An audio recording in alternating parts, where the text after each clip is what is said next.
Good morning મિત્રો. મુસ્લિમ education e learning ક્લાસની અંદર તમારું સ્વાગત છે. 11 સાયન્સ મેથેમેટિક્સ બીજું ચેપ્ટર સંબંધ અને વિધેય, જેની અંદર આપણે સ્વાધ્યાય 2.2 એમાં પ્રદેશ અને વિસ્તાર એના વિશે અભ્યાસ કરી રહ્યા છીએ.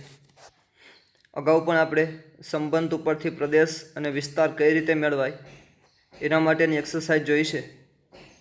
ફરીથી કોઈ અલગ રીતે સમીકરણ આપેલા હોય તો એના ઉપરથી પ્રદેશ અને વિસ્તાર કઈ રીતે મેળવી શકાય એની ચર્ચા કરીએ. તો આપણી પાસે રકમમાં છે કે r બરાબર xy સચ ધેટ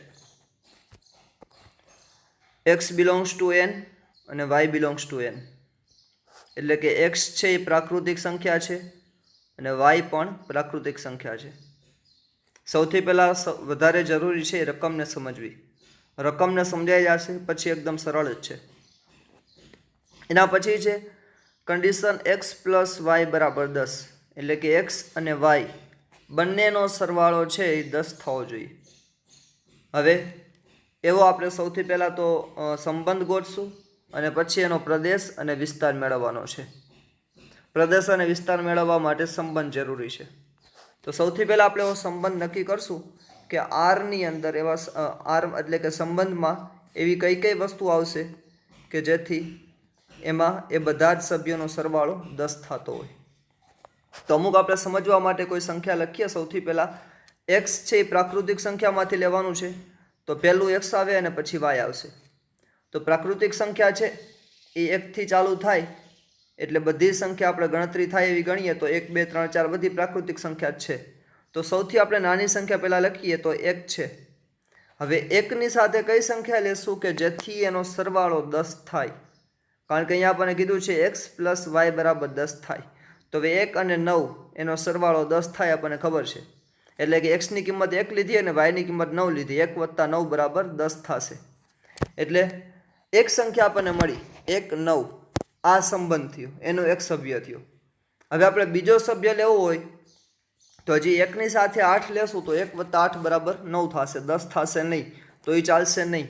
તો આપણે હવે બીજી કોઈ સંખ્યા લઈ 2 લેશું, એની સાથે 2 + 9 તો 11 થઈ જશે, તો 2 + 8 ચાલશે. તો 2 અને 8 એનો સરવાળો 10 થશે. સેમ એવી જ રીતે 3 અને 7 એનો સરવાળો પણ 10 થશે. આવી જ રીતે અલગ અલગ સંખ્યાઓ લેશું તો છેલ્લે હજી આપણને એક સંખ્યા મળશે 3 અને 7, એના પછી 5 અને 5 એ પણ 10 થશે. 4 અને 6 એ પણ 10 થશે. એના પછી જોઈ તો 3 અને 7, હવે જો 3 અને 7 તો આવી ગઈ છે, હવે એનાથી આપણે ઊંધું લઈ 7 અને 3 તો પણ 10 જ થાય. એટલે આવી સંખ્યા બધી કોઈ પણ લઈ, હવે 1 અને 9 લીધી છે તો આપણે આવી સંખ્યા પણ લઈ શકીએ, એક્સની જગ્યાએ 9 પણ લઈ શકીએ, કારણ કે એ પણ પ્રાકૃતિક સંખ્યા જ છે. તો 9 અને 1 એ પણ 10 જ થશે. સેમ એવી જ રીતે 8 અને 2, પહેલાં 8 લઈ અને પછી 2 લઈ તો એનો સરવાળો પણ 10 જ થશે.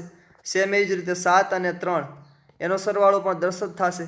એટલે આવી ઘણી બધી સંખ્યાઓ છે એ બધાનો સરવાળો 10 થાય. તો હવે આપણે આ સંખ્યાનો પ્રદેશ અને વિસ્તાર મેળવવાનો છે. તો પ્રદેશમાં શું આવશે? જો સૌથી પહેલાં જે પહેલી સંખ્યા હોય એક્સની એ બધી પ્રદેશમાં આવે. તો જો 1 છે એ પ્રદેશમાં આવશે, 2 છે એ પ્રદેશમાં આવશે, 3 છે એ પ્રદેશમાં આવશે. સેમ એવી જ રીતે 4 અને 6 એ પણ 10 થાય તો પહેલાં 4 તો એ પણ પ્રદેશમાં આવી શકે. 5 અને 5 એ પણ પ્રદેશમાં આવે એટલે 5 છે એ પ્રદેશમાં આવશે. એટલે પ્રદેશમાં પહેલી સંખ્યા આવે તો 1 આવશે, 2 આવશે, 3 આવશે, 4 5 6 ને 4 10, 7 ને 3 10, 8 ને 2 10, 9 ને 1 10. એટલે બધી સંખ્યા 1 થી 9 છે એ બધી પ્રદેશમાં આવશે. સેમ પ્રોસેસ વિસ્તારમાં પણ એવું જ થશે. જો અહીંયા બીજી સંખ્યા 9 છે, એના પછી 8 છે, 7 છે, 1 છે, 2 3, આવી રીતે આપણે તો અમુક સંખ્યા જ્યાં લખેલી છે, પરંતુ સંબંધની અંદર બધા જ સભ્યો આવશે એટલે 9 8 7 6 5 1 સુધીની બધી જ સંખ્યા આવશે. એટલે વિસ્તારમાં પણ 9 8 1 થી 9 સુધીની બધી જ સંખ્યા આવશે.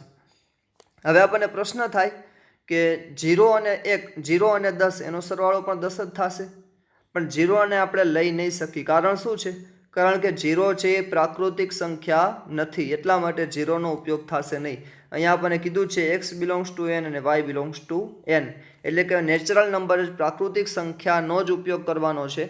એટલે આવી રીતે કોઈ પણ સંખ્યા છે એનો સરવાળો 10 થાય એવા આપણને પ્રદેશ એવા સંબંધનો પ્રદેશ અને વિસ્તાર મેળવવાનું કીધું હોય તો આ રીતે એનો સંબંધ અને વિધેય મેળવી શકાય. એના પછી જોઈએ તો આપણી પાસે રકમમાં છે r બરાબર સંબંધ આપેલો છે આપણને a b a સચ that a belongs to n. હવે જો અહીંયા આપણને એક સાથે ટોટલ 3 કન્ડિશન આપેલી છે. સૌથી પહેલાં તો a બિલોંગ્સ ટુ n. હવે a શું છે તો a છે એ એક્સિયામ છે. a બિલોંગ્સ ટુ n એટલે કે a છે એ પ્રાકૃતિક સંખ્યામાંથી જ લેવાનું છે. હવે પાછી એ માટે બીજી કન્ડિશન આપી છે કે a છે એ 5 કરતાં નાનું લેવાનું છે, a less than 5, a less than 5, એટલે 5 કરતાં નાની સંખ્યા એમાં લેવાની છે. એટલે એની ટોટલ 2 કન્ડિશન થઈ આપણી પાસે. એ શું લેવાનો છે એક્સિયામની અંદર? એક તો એ પ્રાકૃતિક સંખ્યામાંથી જ લેવાનો છે અને બીજું 5 કરતાં નાની સંખ્યા લેવાની છે. એના પછી બી માટે આપણને શું શરત આપેલી છે તો બી માટે શરત આપી છે કે બી બરાબર 4, એટલે એમાં ફિક્સ સંખ્યા આપી જ છે કે બી બરાબર 4 લેવાનું. તો આપણે એના માટેનો સૌથી પહેલાં તો સંબંધ નક્કી કરીએ. સંબંધમાં કયા કયા સભ્યો આવશે એના ઉપરથી આપણે એનો પ્રદેશ અને વિસ્તાર નક્કી કરશું. હવે જો સૌથી પહેલાં એ બી એટલે એ એટલે પહેલી સંખ્યા અને બી એટલે બીજી સંખ્યા અહીંયા આપણને આપેલું છે એના ઉપરથી. તો એમાં આપણને જે કીધું છે પ્રાકૃતિક સંખ્યા અને બીજું કીધું છે કે 5 કરતાં નાની. તો 5 કરતાં નાની તો 0 પણ આવી શકે, -1 પણ આવી શકે, -2 પણ આવી શકે. પરંતુ બીજું આપણને કીધું છે કે પ્રાકૃતિક સંખ્યા n માંથી લેવાનું છે, એટલે 0 નીકળી જશે, -1 નીકળી જશે, -2 બધી સંખ્યા નીકળી જશે. 1 થી ચાલુ થશે. 1, 2, 3 અને 4 આ બધી સંખ્યા છે એ પ્રાકૃતિક સંખ્યા પણ છે અને 5 કરતાં નાની સંખ્યા પણ છે. એટલે આ બે કન્ડિશન છે એમાં 1 થી 4 સંખ્યા છે એ સેટિસ્ફાય થશે. તો સૌથી પહેલાં આપણે લખી નાખી એની અંદર 1 અને બીમાં તો આપણને આપેલું જ છે બી બરાબર 4 લેવાનું છે તો એમાં આવશે 4. સેમ એ જ રીતે બીજો સભ્ય આવશે 2, 4. એના પછીનો સભ્ય શું આવશે 3, 4. એના પછીનો સભ્ય આવશે 4 અને 4. એના પછી 5, 4 આવશે તો 5, 4 આવશે નહીં. કારણ શું છે? કારણ કે આપણને કીધું છે a ઇઝ લેસ ધેન 5, એટલે કે 5 કરતાં નાની સંખ્યા જ એમાં લેવાની છે, એનાથી મોટી સંખ્યા લેવાની નથી. એટલા માટે આના પછી કોઈ સંખ્યા આવશે નહીં. તો આ આપણને સંબંધ મળી ગયો. હવે જે આપણને કન્ડિશન આપી હતી એના ઉપરથી આપણે સંબંધના બધા સભ્યો મેળવ્યા. હવે સંબંધ મળી ગયા પછી આપણને પૂછેલું છે પ્રદેશ અને વિસ્તાર. તો પ્રદેશ અને વિસ્તાર તો આપણને ખબર જ છે કે એક્સયામ જે છે એ બધા પ્રદેશમાં આવે અને વાયયામ છે એ વિસ્તારમાં આવે.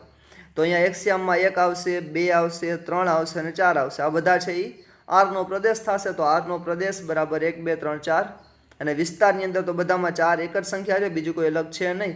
એટલા માટે આરનો વિસ્તાર બરાબર 4. એટલે આ રીતે કોઈ પણ જે આપણને સંબંધ આપેલો હોય એના ઉપરથી એનો પ્રદેશ અને એનો વિસ્તાર મેળવી શકાય. એના પછીનો એક્ઝામ્પલ જોઈએ તો ફરીથી આપણી પાસે રકમમાં છે કે r બરાબર x, એક્સયામમાં x છે અને વાયયામમાં x વત્તા 5 છે. x બિલોંગ્સ ટુ 0 to 5, એટલે કે એક્સની અંદર કઈ સંખ્યા લેવાની છે? જો અહીંયા x છે એક્સયામમાં પણ છે અને વાયયામમાં પણ છે અને એના માટેની આપણને કન્ડિશન આપી દીધી છે કે x છે એ 0 થી 5માં આવે છે. એટલે કે એક્સની અંદર આપણે 0 થી 5 કોઈ પણ સંખ્યા લખી શકશું, એના સિવાયની કોઈ લખી નહીં શકીએ. અહીંયા અગાઉ આપણને કીધું હતું પ્રાકૃતિક સંખ્યા, તો પ્રાકૃતિક સંખ્યામાં 0 ન આવે એટલા માટે આપણે 0નો ઉપયોગ કરેલો નહોતો. જ્યારે અહીંયા આપણને ફિક્સ સંખ્યા જ આપી દીધી છે કે 0, 1, 2, 3, 4 અને 5 આમાંથી આપણે કોઈ પણ સંખ્યા લખી શકશું. અને પછી આપણને પૂછેલું છે કે આનો વિસ્તાર શોધો. આપણે વિસ્તાર મેળવવાનો છે. તો વિસ્તાર મેળવવા માટે સૌથી પહેલાં જરૂરી શું છે? સંબંધના જે સભ્યો છે એ સભ્ય આપણે નક્કી કરી લઈ. તો આરની અંદર જે સભ્ય આવે એનો વાયયામ થશે, વિસ્તાર થઈ જશે. તો પહેલાં આપણે સંબંધ જ લખી નાખીએ. સૌથી પહેલાં જો x છે, હવે x અને x પ્લસ 5 આવું છે. તો સૌથી નાની સંખ્યા આપણને xમાં આપેલી છે 0. તો આપણે અહીંયા 0 લઈ તો આ 0 અને 0 વત્તા 5 એટલે 5 જ થશે, એટલે 5. 0 અને 5 એક સભ્ય મળ્યો આપણને. સેમ એવી જ રીતે એક્સની જગ્યાએ આપણે 1 લઈ, આપણને કીધું છે 0 થી 5માંથી કોઈ પણ સંખ્યા લઈ શકશું. એક્સની જગ્યાએ 1 લેશું તો અહીંયા પણ 1 આવશે. તો 1 + 5 એટલે 6 થઈ જશે. તો 1 અને 6 આ બીજો સભ્ય મળ્યો. સેમ એ જ રીતે એક્સની જગ્યાએ 2 લઈ તો 2 અને 2 + 5 એટલે 7 થઈ જશે. એવી જ રીતે ત્રીજો હજી એના પછીનો સભ્ય એક્સની જગ્યાએ આપણે 3 લેશું તો 3 અને 3 + 5 એટલે 8 થઈ જશે. એટલે 3 અને 5 ને 3 8 એટલે એના પછીનો સભ્ય મળ્યો. હવે એના પછી એક્સની જગ્યાએ 4 લઈ તો 4 તો 5 ને 4 9. સેમ એના પછી હજી એક સંખ્યા આપણને આપેલી છે, મોટી સંખ્યા જે છે એ 5 છે. તો એક્સની જગ્યાએ 5 લેશું તો 5 અને 5 10 થશે. તો આ બધા જ છે એ આપણને સંબંધના સભ્યો મળી ગયા. આરની અંદર જે આપણને સમીકરણના સ્વરૂપમાં આપેલું છે કે એક્સની અંદર આટલી સંખ્યા લેવાની, તો એના ઉપરથી આપણને ટોટલ આટલા સંબંધો મળ્યા 0 5 1 6 2 7 3 8 4 9 અને 5 10 આટલા સભ્યો મળ્યા. હવે આપણને પૂછેલું છે કે આરનો વિસ્તાર શોધો. તો વિસ્તાર માટે આપણને ખબર છે કે વાયામની અંદર જે આવતો એ બધો વિસ્તાર થશે. તો અહીંયા આપણી પાસે 5 છે વાયામમાં, 6 છે, 7 8 9 અને 10. એટલે જો વિસ્તાર છે એની અંદર આપણને આપેલો છે જવાબમાં 5 6 7 8 9 અને 10.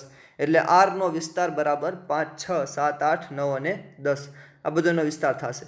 હવે કદાચ આપણને એનો સંબંધનો પ્રદેશ પૂછેલો હોય તો પ્રદેશની અંદર આવશે 0 1 2 3 4 અને 5. આ બધો એનો પ્રદેશ થશે.